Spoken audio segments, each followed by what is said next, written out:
And welcome back to the final installment of the central limit theorem. We've got one more problem to cover, do a quick review, and we're out. And you can start on quiz 6. Remember again that quiz 5.5 and quiz 6 is due Friday. Lots of good practice, and there will be a closed notes, all by yourself individual quiz that will count actually as 2 quizzes, just to make it interesting, to put you to doing this kind of stuff in a testing situation on Friday in lab. So get prepared for that. Rock it. Love to see hundreds all over the place. This is the last type of problem that you'll see. So actually these will be bonus on that quiz. You'll just, the Friday quiz is from quiz from cumulative, from the very first quiz to quiz 5. And some of this stuff might be bonus because you haven't seen a solution yet. But here is the final question. First of all, if one of the men is randomly selected, find the probability that his score is at least 590. That's one that we've done before. We did that one. If 16 men are randomly selected, find the probability that their average score is at least 590. All that's doing is substituting sigma with sigma over the square root of n. But notice that both of these are asking probabilities. And like we did in class today, now we want to ask this question. Now we want to do the reverse lookup. Find the 60th percentile for averages of size 16. So now we want to find the score. We want to find the actual score that separates the bottom 60% from the top 40%. Once again, the 60th percentile is going to be the score. It's not a probability, it's an actual score that separates the bottom 60% from the top 40% when we're talking though about averages of size 16. Let's go see how we're actually going to do that. Come on over. So when we're doing this, just like before, we've got n equals 16 this time. N equals 16. We've got mu x is 509. We've got sigma x equals 112. And we've got sigma x bar, remember, equals sigma over the square root of n. That's just sigma over the square root of n. And remember, we said that that equaled from the last problem that we did like this, that equaled actually 28. So to recap, we know that mu x bar equals 509 because mu x is equal to mu x bar. And we know that sigma x bar is equal to sigma over the square root of n, which we've decided is 28. Great. So at this point, all we're doing is drawing, and we're shading a little bit. We're saying that this is 509, and we're looking for the 60th percentile. Well, that's going to be right about there. I'm saying that this area here is 60%. And that, of course, would leave this being 40% over there. I'm looking for this score. It's not a probability, it's a score. And so in order to do that, I'm going to have to find my z-score for that value, which is no problem, right? I'm going to look in the table for 0.6. I'm going to look in the table for 0.6.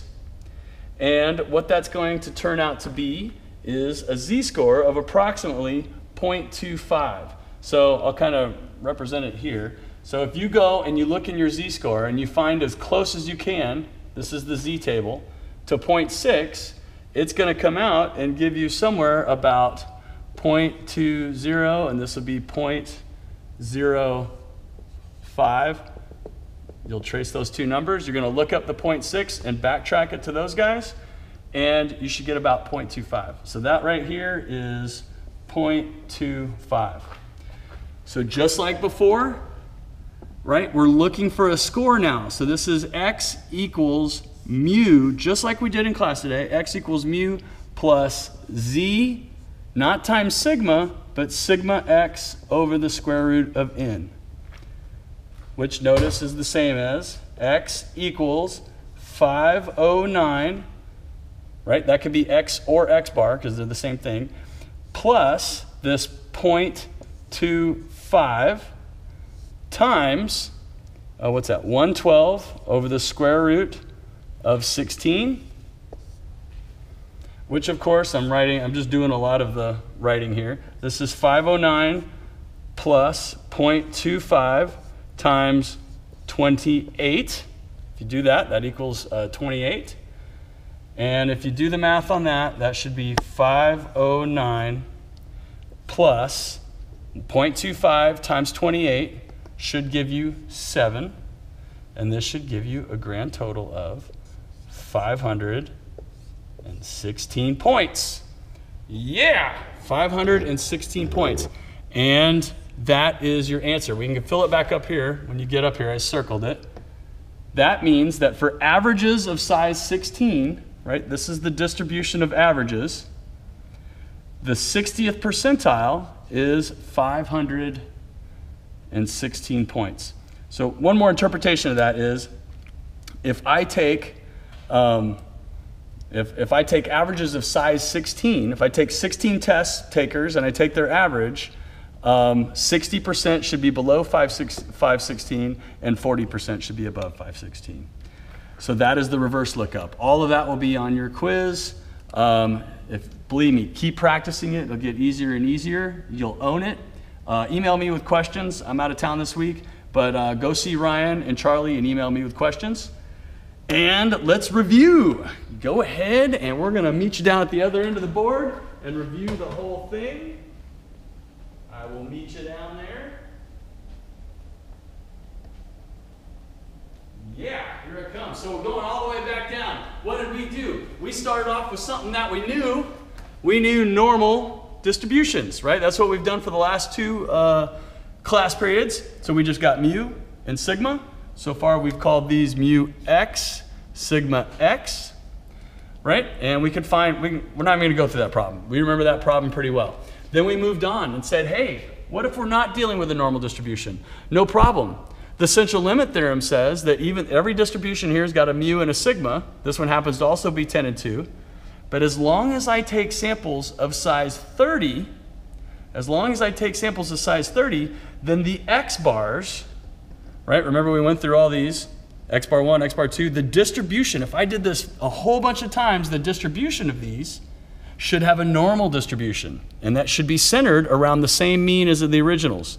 Should be centered at 10. So, so that's mu x bar equals mu x equals 10. But sigma x bar, the standard deviation is much narrower. So sigma x bar equals sigma x over the square root of n, which remember we call the standard error. And this right here, again, is the central limit theorem. That's x bar is distributed normal with mu x and sigma x over the square root of n. Then we came over here. We said, tell me more about the central limit theorem.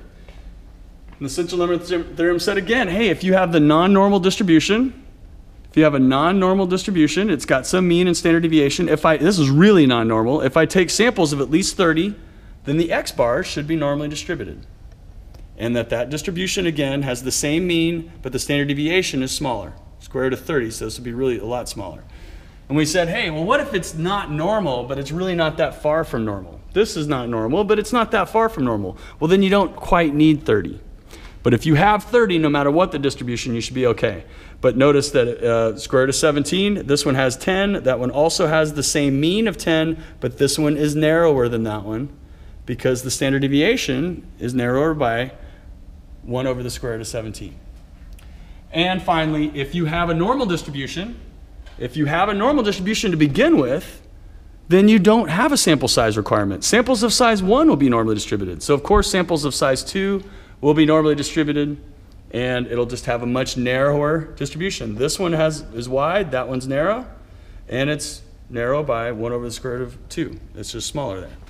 And we've already been here, so we'll go ahead and just review. Remember that this is the way we find normal probabilities. That's the way we find the normal probabilities. And then we said that's exactly what we've been doing the last couple weeks. Then if we move on to, instead of looking at the probability of x, we're now looking at the probability of x bar. Probability of x bar is greater than 590.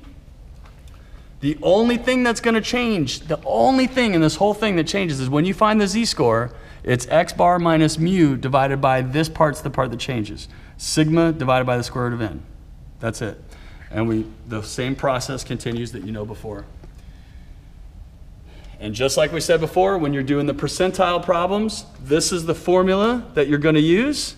That's the formula you're going to use. Notice the difference. The only difference here is x equals mu plus z times sigma x over the square root of n. Times sigma x over the square root of n. That's the only difference. And to conclude, Have an awesome week. Enjoy Wednesday. And I conclude with my great artistic skill, whammo! See you next week. Or email me soon. See you guys. Good work. Whammo.